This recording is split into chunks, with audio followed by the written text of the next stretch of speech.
Shalom ku isengesho ribohora official, karibu mu bihe byiza byo gusenga. Imana igumugisha wowe wakoze subscribe, ikaze cyane. Uwiteka kwagure kandi akugire neza. Nawe uje bwa mbere, karibu. Imana ikugire neza. Ugeze neza, ugeze ku muyoboro mwiza kandi ugeze ku gicaniro cy'amasengesho. Ngwino winjire mu bihe byiza byo gusenga, winjiranemo natwe tuje gusenga, nta kindi kituzanye. Munsi washize ejo twasengeye intambwe zacu zatebeshejwe. Twavuze ukuntu Imana irema umuntu mu buryo bw'iterambere, ikamuremana gutera imbere. Gutera imbere nyine ko kwigiraho, ko kwicuma gato na gato. Tubibona umwirema ry'umuntu. Umuntu atangira ari umuntu w'amazi, ubusabusa umubiri w'umuntu. Kwezi uko kugenda kwicuma ukundi kuza, umuntu akagenda atera intambwe kugeza ku mezi 9 umwana w'umuntu aba atakibasha kuba mu nda ya nyina. Umwana akavuka atafite ubushobozi bwo gufata ibere, ejo akaryifatira, nyuma y'igihe akaryifatira. Igihe kikagera agatangira yiga kuvuga baba mama, ibyo bikavaho agatangira kuvuga papa. Ejo agatangira gutera urutambwe, akikubita hasi, akongera agahaguruka. Ejo bundi akongera agatera intambwe gutyo. Ejo bundi agatangira kuvuga, umwana akagera gardienne. Nyuma ya gardienne umwana akagenda yicuma, akagera mu wa mbere, wa kabiri, wa gatatu, primaire akayisoza, secondaire akayisoza. Wa mwana tukaza kubona abo umuntu mukuru, agakorera amafaranga, agashaka kuba ku rugo nawe akabona ko ibyo nibyo twita intambwe. Imana irema ibi, yakoze ibintu intambwe ku yindi. Rero mu isi mwuka hari ukuntu bashobora kuzirika intambwe yawe, bagafata nk'ikirenge cyawe bakagifunga. Iyo bagifunze rero wisanga utava aho uri, ntushobora kuva ku rwego ngo ujye ku rundi. Iyo ari mu mwuka uradindira ukagwingira. Tuje rero gusenya umwuka utudindiza, ukugwingiza. Umwuka wakudindiza ukakwizirikira ahantu hamwe, umwuka wakudindiza, uwo niwo tuje guhangana nawo. Muri kamere Satani abashaka kudindiza abantu, ntabwo aba yifuza kubava ku rwego bajya ku rundi. Yaba ari mu buzima bw'umwuka, ntabwo aba ashaka kubava ku rwego bajya ku rundi. Ariko Imana yo iravuga ngo muzajya muva mu bwiza mujya mu bundi. Ntabwo Imana inejejwe nuko wahora ahantu hamwe. Imana irifuza ko uva ku rwego rumwe ukajya ku rundi. Ejo ugatera intambwe, hirya ejo ugatera intambwe, umwaka wundi ugatera intambwe. Yaba ari mu bwenge, Imana yifuza ko utera intambwe mu bwenge, ejo ukamenya iki, ejo ukamenya iki. Yaba ari imbaraga, Imana yifuza ko utunga imbaraga, ukagenda ugwiza imbaraga. Ijambo ry'Imana riravuga ngo nuko uwo mwana arakura, agwiza imbaraga z'ubwenge n'umutima. Imana ishaka yuko muri wowe ugenda utera intambwe, ugwiza imbaraga z'umutima, kandi ukagenda ugwiza n'imbaraga z'ubwenge ndetse n'iz'umwuka. Rero si ubushake bw'Imana kugira ngo wowe uhere hamwe. Oya, ntabwo ari ubushake bw'Imana. Imana yo ishaka yuko ubwawe uvuduka cyane ugatera imbere. Reka rero dusome ijambo ry'Imana, hanyuma mbere yuko dusenga tubanze dusome ijambo ry'Imana. Ijambo intambwe riboneka muri Bibiliya inshuro 32. Ijambo intambwe riboneka muri Bibiliya inshuro 132. Urumva rero ni ikintu cy'agaciro, ni ikintu kigomba kwitabwaho, ikintu kigomba kwitabwaho. Reka rero dusome hano muri Zaburi umurongo wa 37 n'umurongo wa 27. Ariko reka duhere ku murongo wa duhere ku Zaburi ya 17 umurongo wa 11. Handitse ngo none bagose intambwe zacu, baduhangiye amaso kudutsinda hasi. Reka nsubire muri iri jambo ngo none bagose intambwe zacu, baduhangiye amaso kudutsinda hasi. 3:27 bakavuga ngo iyi ntambwe z'umuntu zikomejwe n'Uwiteka akishimira inzira ye, ngo naho yagwa ntazarambarara kuko Uwiteka muramije ukuboko kwe. So mwumvise ibi byanditse byombi dusomye. Cyambere kiravuze ngo none bagose intambwe zacu, baduhangiye amaso kudutsinda hasi. Satani igihe cyose abagira ngo agutsinde aguheze hasi, agukubitire hasi aguheze hasi, mu gice cy'imibereho aguheze hasi, mu gice cy'ubwenge aguheze hasi, mu gice cyo kumenya iby'Imana n'iby'umwuka aguheze. Nicyo abashaka. Nta munsi n'umwe ubwami bw'umwijima bwakwifuza ko watera intambwe. Nta munsi n'umwe umurozi yakwifuza ko wateza intambwe. Igihe cyose umurozi abavuga ngo ahere ku cyiciro kimwe. Turahamagara Imana kugira ngo ituvane ku cyiciro turiho twerekeze ku kindi cyiciro mu izina rya Yesu. Uyu munsi urahamagara Imana ikuvane ku cyiciro wabarizwagaho, utera intambwe mu izina rya Yesu. Ibaze umwana avutse agakubita imyaka 3 ataravuga, 4 ataravuga, 5 ataravuga cyangwa ataragenda, wakwibaza icyabaye. Rero mu isi y'umwuka hari ukuntu abarozi bashobora gufunga intambwe zawe, bagafata ibirenge byawe bakabigenza nk'uko iri jambo rivuze ngo none bagose intambwe zacu. Kugotana uburyo bwo kuzenguruka. Nuvuga ngo ubwami bw'umwijima bushobora kuzenguruka intambwe zawe. Washaka guca ibumoso ugasanga bwahagose, washaka guca iburyo ugasanga bwahagose, washaka guca imbere ngo ukomeze imbere ugasanga bwahagose. No kugira ngo buguhezemo hagati no hagati, udindire umwuka wagukwamishije ukagukwamishiriza ahantu hamwe, ukubitwe n'imbaraga y'amaraso Yesu Kristo. Ndagusengera ngo ukubitwe n'imbaraga y'amaraso Yesu Kristo. Tugiye gusenga duhamagara imbaraga z'Imana zikubita umwuka wose wagukwamishirije hamwe. Twabonye ko muri kamere y'abakonikoni bakoresha uburozi bwabo bagateza ibintu. Twabonye ko muri Egiputa abakonikoni nabo bakoreshaga uburozi bwabo bakazamura ibikeri bagatuma amazi ahinduka amaraso. Bishatse kuvuga ko no muri iki gihe cya none rero umuntu ashobora gukora uburozi bwe, ashobora gukoresha uburozi bwe akaguheza ku cyiciro kimwe, ukazamura inzu kuyubaka kuyuzuza bikanga, ukagura ikibanza kucyubaka bikagorana, ugafiyansa gushaka ntibikunde, bakaguheza kuri urwo rwego. Ugatereta umukumvikana n'umukobwa ko muzakora ubukwe ariko kubukora bikanga, waradindirijwe mu cyiciro kimwe. Ukashaka kwiga ukiga kugira ngo wimuke wapi, kugira ngo usoze amashuri bikanga, waradindirijwe, intambwe zawe zaradindijwe. Bijya bibaho rero ko intambwe z'umuntu zidindizwa. Ukasanga umuntu imwaka agombaga kurangirizaho amashuri ye siyo awurangirijeho bitewe n'imbaraga zadindije intambwe z'imyigire ye. Nukuvuga ngo rero tuje muri iri jambo nk'uko ijambo rivuze ngo none bagose intambwe zacu, baduhangiye amaso kudutsinda hasi. Nukuvuga ngo aba bantu uko iri jambo rivuga, abari babahanze amaso, target yabo bagira ngo babatsinde hasi, ngo none bagose intambwe zacu, baduhangiye amaso kudutsinda hasi. Ibi ni ibikorwa bikorwa n'abakozi ba Satani, ni ibikorwa bikorwa n'abakwanga batakwifuriza ibyiza. Igihe cyose baba guhanza amaso bavuga ngo ntazave kuri kira cyiciro, ntazave muri rwego, ntazagira icyo ageraho. Tuje rero gusenga kugira ngo dufungure kandi tubohoze izintambwe zagoswe.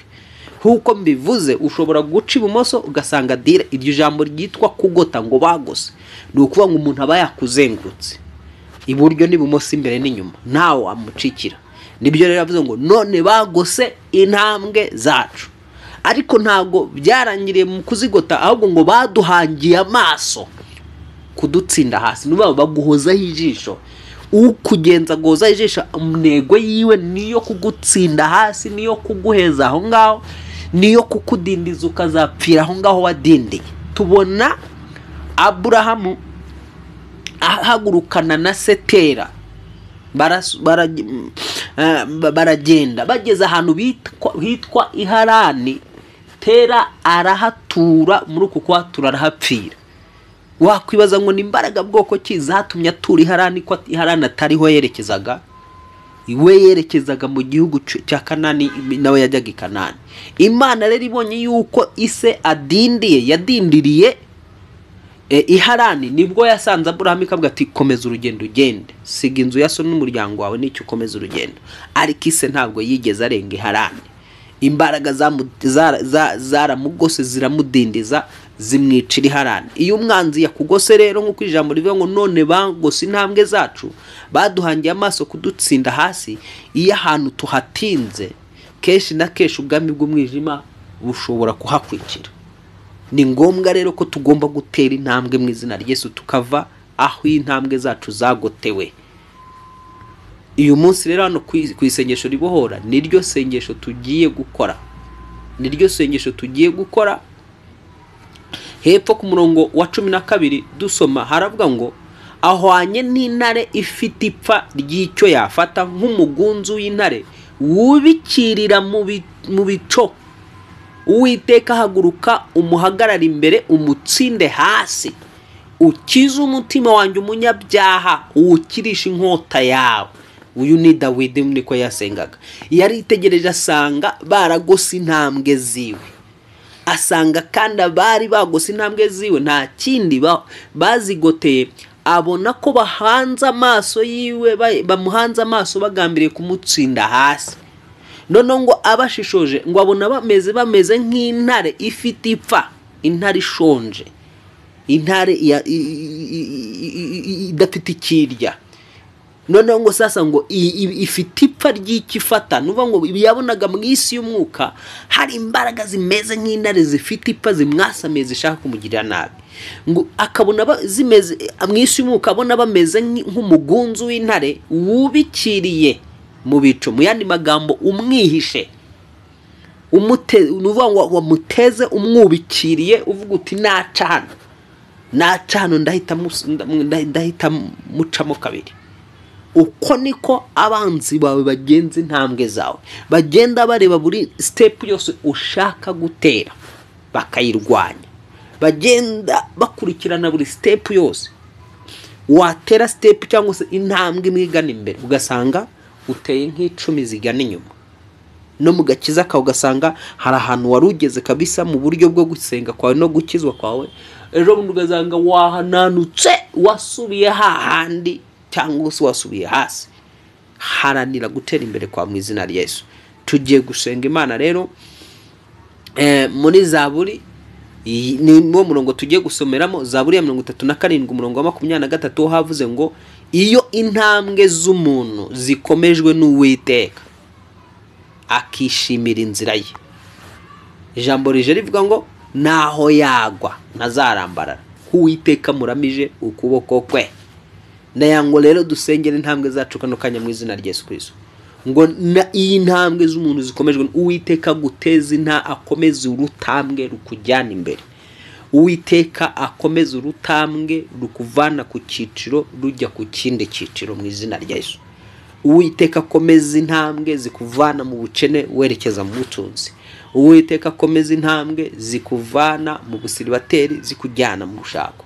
Uwiteka akomeza intambwe zikuvana muri icyo gishomeri winjira muri business yawe bwite. Uwiteka akomeza intambwe z'icyo kintu watangiye, ntuzasubira inyuma mu izina rya Yesu, ahubwo uzahora ujya imbere. Intambwe watangiye zihore zijya imbere, ntizikajya inyuma mu izina rya Yesu, cyangwa ntizikadindizwe umwuka wakudindije wose. Tugiye gusenga tukubita imbaraga zakudindirije ku rwego rumwe zikagukwamisha, yani ziri kukwamisha sehemu moja ukajikuta umekwamia sehemu moja. Leo tunaenda kuita nguvu za Mungu ziondoe mkwamo wa aina yote. Tugiye guhamagara imbaraga z'Imana zikureo uko gukwamishwa cyangwa iryo dindizwa, uko wadindijwe. Tugiye guhamagara imbaraga z'Imana zigira ikintu zikora ku buzima bwa mu izina rya Yesu. Reka dusome mbere yuko twinjira mu mavuta yo gusenga. Tubona ndumva hari cyanditse kije kano kanya cya Eliya umuntu w'Imana amaze kwica abahanuzi ba Bayali. Eliya amaze kwica abahanuzi ba Bayali, tubona ngo abwira Ahabu ko imvura igiye kugwa. Nyuma yuko imvura igiye kugwa,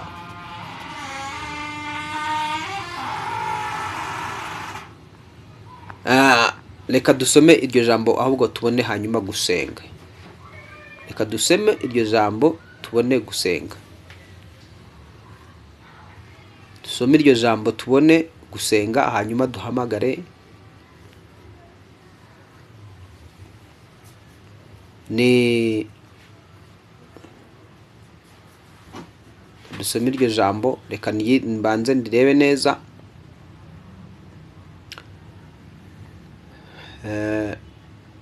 Twihute mu bami ba mbere. Abami ba mbere mu gice cyaho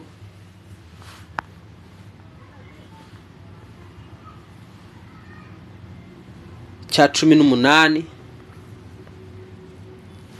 kuva ku murongo wa 42 ngo nuko Ahabu arazamuka ajya gufungura, Eliya nawe arazamuka ajya mu mpinga y'umusozi w'i Karumeli, yicara hasi yubika umutwe mu maguru. Hanyuma dukomeze murongo wa 43 ngo abwira umugaragu ati zamuka witegereze ku nyanja. Arazamuka aritegereza, aragaruka aravuga ati ntacyo mbonye. Amubwira gusubirayo agira karindwi. Agezeyo bwa karindwi aravuga ati dore mbonye igicu gito kingana n'ikiganza cy'umuntu kiva mu nyanja. Eliya aravuga ati genda ubwira Ahabu uti itegura igare ryawe umanuke, imvura itakubuza. Hashize umwanya muto ijuru ririhinduriza ryuzura ibicu n'umuyaga, hagwa imvura ya rukokoma, nuko Ahabu yurira igare rye agiye Yezereli. Umurongo nkunda rero tugiye gusengeramo wa 46 ngo imbaraga z'Uwiteka zijya kuri Eliya, aracebura arirukanka, yiruka imbere ya Ahabu amutanga ku irembo ry'i Yezereli. Hano turabona Ahabu ni wari wamuwanjije kugenda, kandi no mu kumuwanjiriza kugenda wibuke ko Ahabu yari yicaye ku igare. None barimo baratanguranwa berekeza he, barimo barahunga imvura kugira ngo imvura itabanyagira ikabasanga mu nzira. Ahabu ariko yabanje gufata igare, yuri igare ryamufashije, arimo arirukanka yeri agana mu rugo. Ariko tubona ko ngo imbaraga z'Imana zaje, Eliya wagendaga n'amaguru. Imbaraga z'Imana ngo zamanukiye kuri Eliya, aracebura ngo arirukanka, yiruka imbere ya Ahabu amutanga ku irembo ry'i Yezereli. Birashoboka arabagutanze gukora, harabagutanze kwinjira mu buzi, harabagutanze kwinjira mu iterambere, ubona kabisa bagusize, bo mwiganye ubona baragusize, abo inshuti zawe ubona zaragusize, ariko nubwo zagusize zabanje ubona zagutambutse ziri imbere. Birashoboka ko imbaraga z'Imana zamanuka mu birenge byawe, zikamanuka ukavuduka, akabaho iterambere ridasanzwe, ugasanga ubaciyeho mu izina rya Yesu. Tugiye gusengera intambwe zacu kugira ngo zihutishwe n'Imana isumba byose, hamanuka imbaraga zidasanzwe zivuye mu ijuru, yani zikwirukankishe, zikwihutishe uve ahantu wari warakwamiye mu izina rya Yesu, aho wadindiriye. Imbaraga z'Imana zihagukure, imbaraga z'Imana zihamvane aho wadindiriye, imbaraga z'Imana zihakuvane mu izina rya Yesu Kristo. Vuga uti data wa twese, umuremyi w'ijuru n'isi, wanzanye mu isi, ndagushimira kubwira ijambo ryawe riyimbwiye yuko iyi ntambwe z'umuntu zikomejwe n'Uwiteka akishimira inzira ze. Rivuze yuko ngo umuntu naho yagwa atarambarara, kuko rivuze yuko umuramiza ukuboko kwawe kw'iburyo.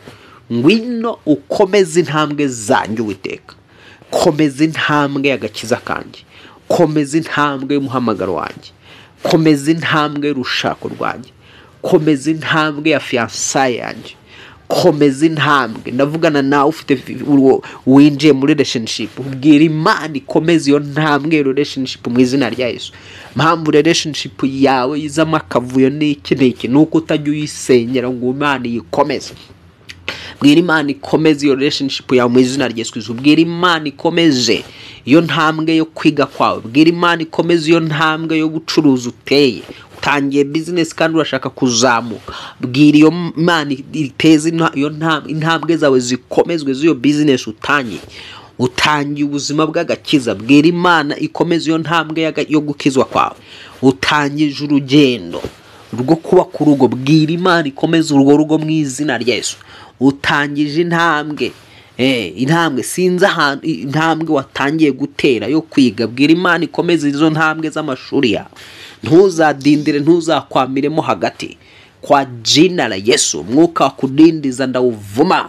Ndamenagura buri imbaraga yose yatudindizaga mu izina rya Yesu Kristo. Mwuka udashaka ko tuva ku rwego tujya ku rundi. Wa mwuka ndavugana nawe, ubyemera utabyemera ndaruvaho runo rwego. Ubyemera utabyemera iki cyiciro ndakivaho katika jina la Yesu. Watsinda urupfu n'ikuzimu. Buri myuka yose mva kuzimu, buri myuka mva mu nyanja, buri myuka yose yava mu irimbi, imbaraga zose zava mu bakonikoni, uburozi bwose bwakoreshwa kugira ngo mboherwe hamwe simve ku cyiciro ngo njye ku kindi. Buri bwoko bwose bw'uburozi bwakoreshwa n'abagizi ba nabi bagambiriye kumpeza ku cyiciro kimwe, bagamije gutebesha no kudindiza intambwe zanjye, ndasenya ubwo burozi mu izina rya Yesu Kristo. Bwaba ari ibihoherano, bwaba ari imitongero, bwaba ari ibitererano, ibitegano, gushikwa, byose ndabisenya kwa jina la Yesu. Wapfuye akazuka. Buri burozi bwose bwakoreshejwe bafata ibirenge byanjye bitewe naho babonye nari nakandagiye, bitewe ikintu cyose gifitanye isano n'ikirenge cyanjye, cyaba cyaratwaye mu barozi, cyaba cyaratwaye mu bapfumu, cyaba cyakoreweho uburozi butandukanye bwo kuzirika intambwe zanjye, aka kanya ndi mu mwuka ndagiturira mu izina rya Yesu. Ndaturira uburozi bwose bwatezwe mu marembo yanjye katika jina la Yesu. Marembo yanjye yugawe mu isi ya kirozi bakayafunga kugira ngo ibyiza bitazajya biza bingana. Ndayafungura mu izina rya Yesu. Ndayabohoza mu izina rya Yesu Kristo. Ntambwe zanjye ndazibohoza, ndabohoza intambwe zihuta mu izina rya Yesu. Kwihuta kumva, kwihuta gusobanukirwa, kwihuta kubona, kwihuta kuvuga mwami, gukora ibintu kandi bigakorwa neza mu izina rya Yesu Kristo umwana w'Imana nzima. Kwihutira gusobanukirwa, reka intambwe yo gusobanukirwa kwanjye nayo yihute cyane kwa jina la Yesu Kristo. Watsinda urupfu n'ikuzimu. Kwihuta kubona ibyo nkeneye katika jina. Ndahamagara kunguka kw'ibyo nkora byose katika jina la Yesu. Sumba amazina yose. Buri bwenge Satani yize bwo kugira ngo ashakisha uburyo bwo kumeza hasi, ubwo bwenge abarozi bihimbiye, ubwenge bw'ubucakura bwo bihimbiye bwo kumeza hasi, buri gikorwa cyose gikorerwa nje, buri gikorwa cyose gikorerwa nje mu mwuka mwami, kikafekta nje mu buryo bw'umubiri, kikafekta nje mu buryo bwo gutera imbere, mu buryo bwo gutera intambwe, cyo gikorwa ndagisenya kwa jina la Yesu. Bikorwa bikorerwa ubwonko bwanjye bikozwe n'abarozi, buryo bwo guhubika ubwonko ngo mbi umuntu utagira icyo nitaho, ngo mbi umuntu utagira icyo ntindaho ngitekereza. Wa jina la Yesu ndamenagura burozi bw'ibihubiko, ndabutwika, ndatwika abahubika ubwonko kugira ngo buhubikwe, abahubika intekerezo zanjye, abandindagiza mu buryo bw'umwuka kwa jina wa mwuka wandindagizaga kugira ngo ubone uko ntinza, ubone uko nyerereza.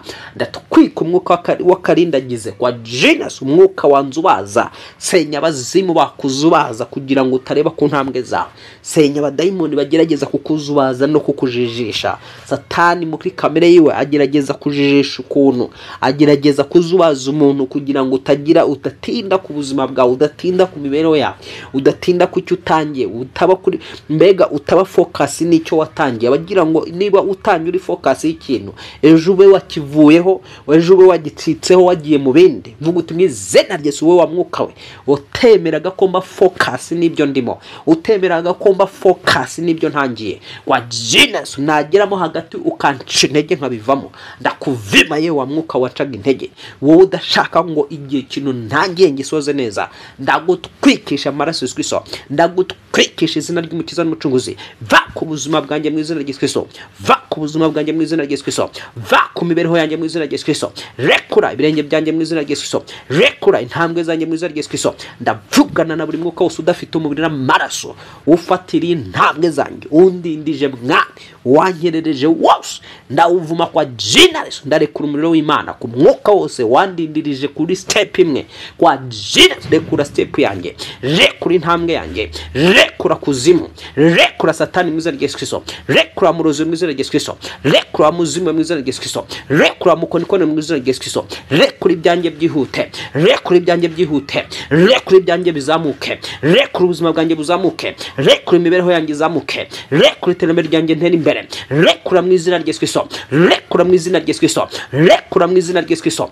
Vugana n'uwo mwuka ukurekure, vugana n'izo mbaraga zirekure business yawe, vugana n'izo mbaraga zirekure imikorere yawe, vugana n'izo mbaraga zirekure imyigire yawe, vugana n'izo mbaraga zirekure mariage yawe, vugana n'izo mbaraga zirekure ejo hawe hazaza kwa jina la Yesu Kristo. Vugana n'izo mbaraga zirekura amahirwe yawe zafashe mu izina rya Yesu. Yewe mwuka ufasha amahirwe yanjye, rekura mu izina rya Yesu Kristo, rekura aya mahirwe mu izina rya Yesu Kristo, rekura aya mahirwe mu izina rya Yesu Kristo, rekura izi ntambwe mu izina rya Yesu Kristo. Wowe wagambire kugira ngo umeze hasi utsindire hasi, wowe wagose intambwe zanjye, ndakuvuma izo wagose ndazikwambura, izo wagose ndazibohora wa Jesus. Uburyo bwose wari waragose iburyo n'ibumoso, uburyo bwose wari wagose imbere n'inyuma, izina rya Yesu Kristo rekura amafaranga yanjye, rekura igishoro cyanjye. Atura ko ubohoje igishoro cyo gukora mu izina rya Yesu. Ushobora kuba unyumva ufite umushinga w'ikintu runaka, warabuze igishoro. Ushobora kuba ufite umushinga w'ubworozi, ushobora kuba ufite umushinga w'ubucuruzi, ushobora kuba ufite umushinga runaka, ufite umushinga wo kugura ikibanza ariko warabuze uburyo.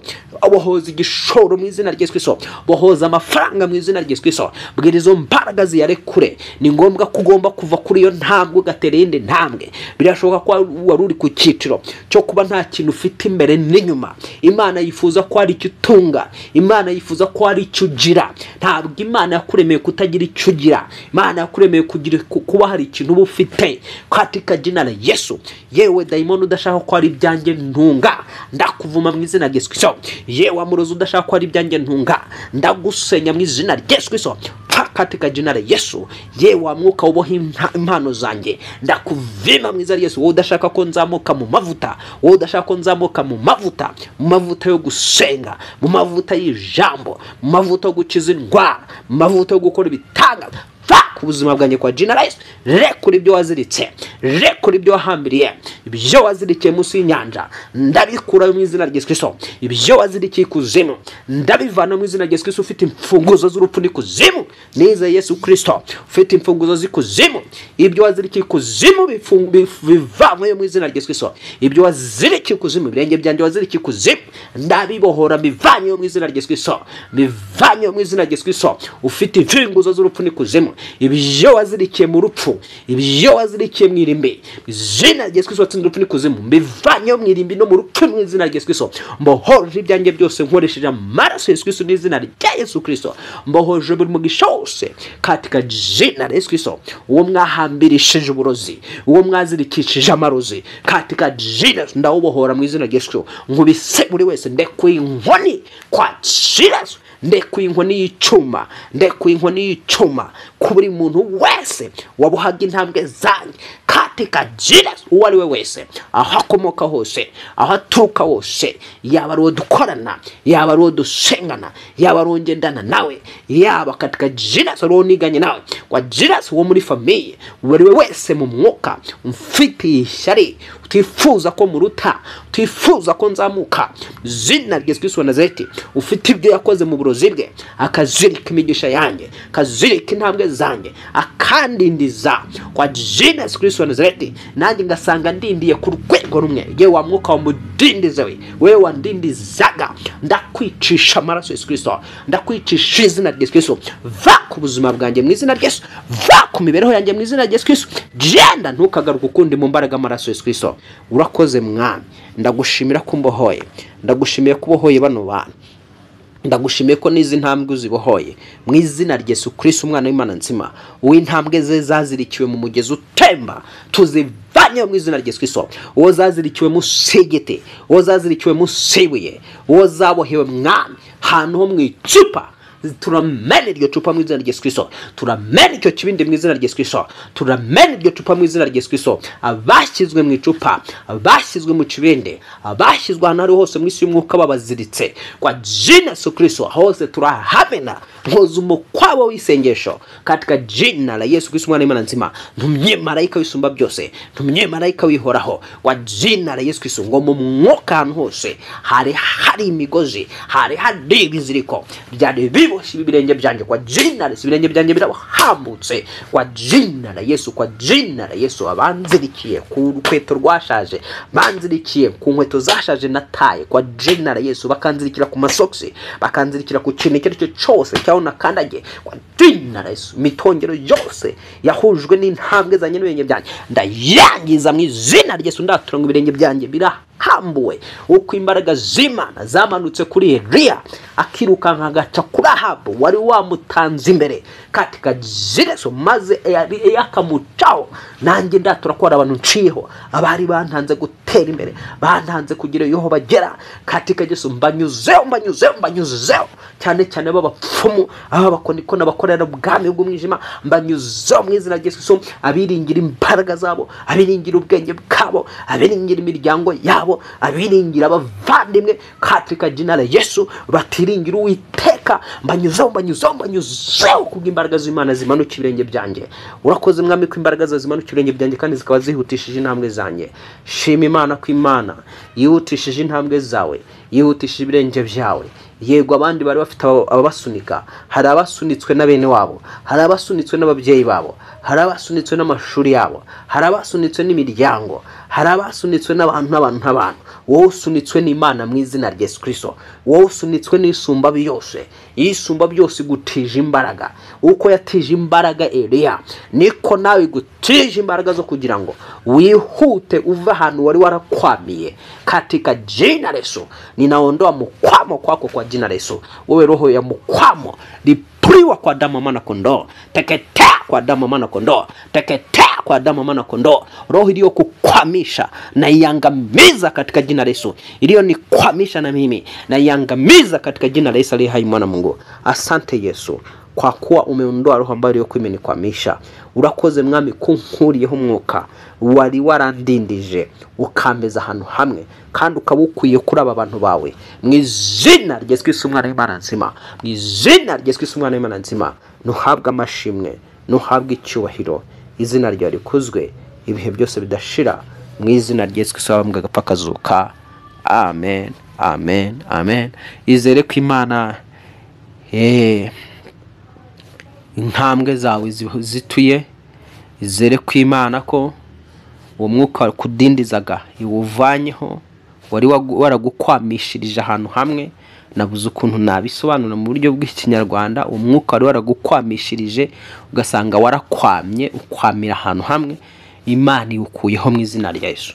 Imana iwuvanye ku buzima bwawe, Imana iwuvanye ku mibereho yawe kuri uyu munsi wa 14 w'amasengesho. Uwiteka kugirire neza, Uwiteka guha umugisha kuri we wagura ubwa mbere wari wumvaga iri sengesho. Ntugende udakanze subscribe, n'umugisha kuri wowe. Nubundi uzongera udukenera ugaruke kuri uyu muyoboro kugira ngo bitazakuvuna. Rero kanda subscribe kugira ngo iyi channel nyine igume muri telefone yawe. Nicyo kintu cyambere kibanza, nibyo bigufasha nuko igihe cyose udukeneye utubona uyuje kuri YouTube iyo wakanze subscribe. Kandi igihe cyose dushyizeho n'inyigisho cyangwa isengesho uhita ubibonera ku gihe. Imana iguha umugisha, Imana ikugirire neza, Imana ikushigikire mu izina rya Yesu. Mukeneye kudushyigikira kugira ngo Misiri imbere dutangire kugaragara mu mashusho mutubona, hari nimero muri screen. Kudutera inkunga, gutanga ituro, byose nimero iri muri screen. Uwiteka kugirire neza, Uwiteka kugeza hagutse mu izina rya Yesu. Mugire umunsi mwiza.